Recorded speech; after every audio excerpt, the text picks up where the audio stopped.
The abandoned meat plant still stank of death, rust, mold, and something sour that clung to the walls like rot.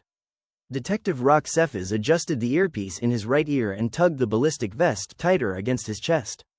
The place had been shuttered for years, but tonight it was alive again, alive with the shuffle of dealers and the nervous laughter of lookouts who thought this was just another quiet night in Durham.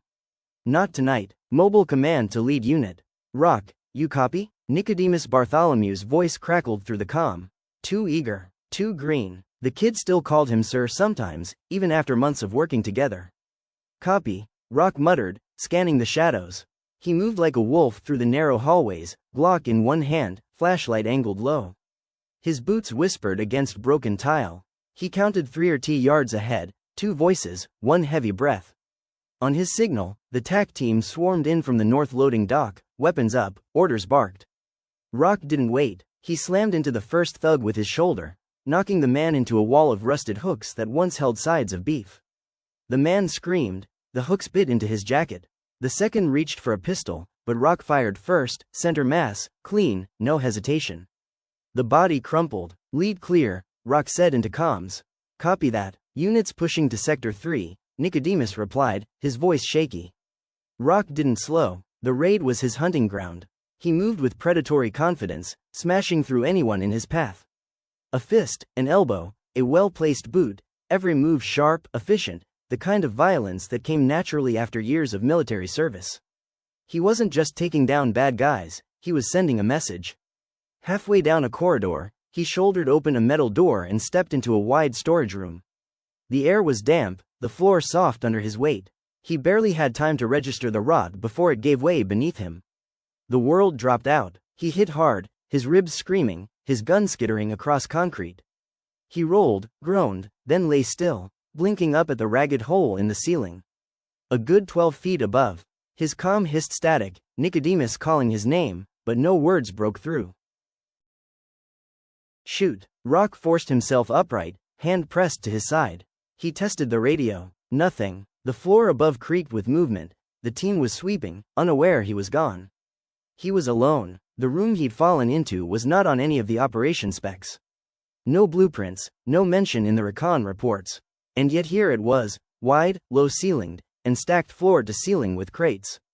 He clicked on his flashlight. The beam landed on a mark stenciled in deep blue ink. A stylized rose with its petals curled like smoke. Beneath it, azure rose. Rock's gut tightened. He pulled his knife and pried one of the crates open. Inside, glinting under cellophane, were dozens of pill bags. Blue tablets stamped with the same rose logo. Hundreds of doses, maybe thousands. Holy cannolis, he muttered. The sound came then, metal hinges whining. A door opening somewhere behind the boxes. Rock's training took over. He killed the light, raised his weapon, and slipped into the shadows. His breathing slowed, his body folding into the dark. He crouched between the crates, Glock steady in both hands, eyes fixed on the narrow shaft of light widening across the floor. 2 silhouettes entered, large, lumbering. One carried a shotgun. Check the stash, one said. Rock adjusted his grip. Mary Cephas Blackman had long ago given up on the idea of quiet mornings. Her kitchen was the heart of the storm. A dishwasher hummed. The smell of burnt toast lingered from Zion's failed breakfast experiment. Zoe's backpack lay spilled across the floor, its contents, pencils, crumpled math worksheets, a glitter-smeared folder, scattered like evidence at a crime scene. Rose hummed softly to herself from the playhouse window outside, lost in another world of words. Mary sipped ginger tea and tried not to gag. The nausea rolled through her in slow waves, tightening her chest. Another baby. She was sure of it now. Her free hand brushed across her stomach. It wasn't showing, not yet. But she knew the signs: fatigue, cravings, inconvenient nausea. Ezra would be overjoyed. The back door creaked. Ezra stepped in, wiping grease from his hands, sweat shining across his brow. "You look pale," he said, kissing her forehead. His voice was warm, steady, the anchor she always needed. Another late night writing. Mary smiled faintly. Something like that. She wasn't ready to tell him. Not yet. Maybe tonight. Outside, Zoe and Zion shrieked accusations at each other, their laughter piercing through the door. Ezra sighed and went to referee. Mary lingered, watching him. Her chest tightened with affection, and with longing. She missed her brothers, especially Rock, impulsive, wild Rock. She picked up her phone and dialed his number. In the hidden room, Rock stayed still as the men inspected crates. "Shipments intact," one said. Rock steadied his weapon. His phone rang. The sound shattered the silence. Mary's name glowed on the screen. The men spun. Rock moved. The fight exploded. The shotgun swung. Rock ducked, drove his shoulder into the man's gut, slammed him into the wall.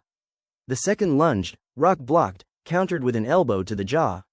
They crashed through crates, pills scattering like blue hail. Rock fought dirty, efficient, fearless, knees, headbutts, joints snapping under pressure. Minutes later, both men were down. Breath ragged, Rock pulled out his phone. Mary's name still shone. "Not now, sis." He silenced it, pocketed the phone. At the far end of the room, half hidden in shadow, stood another steel door. Light bled through the cracks. Rock wiped blood from his lip, weapon raised, and stepped toward it. Whatever was behind that door wasn't in the specs. And it was going to change everything.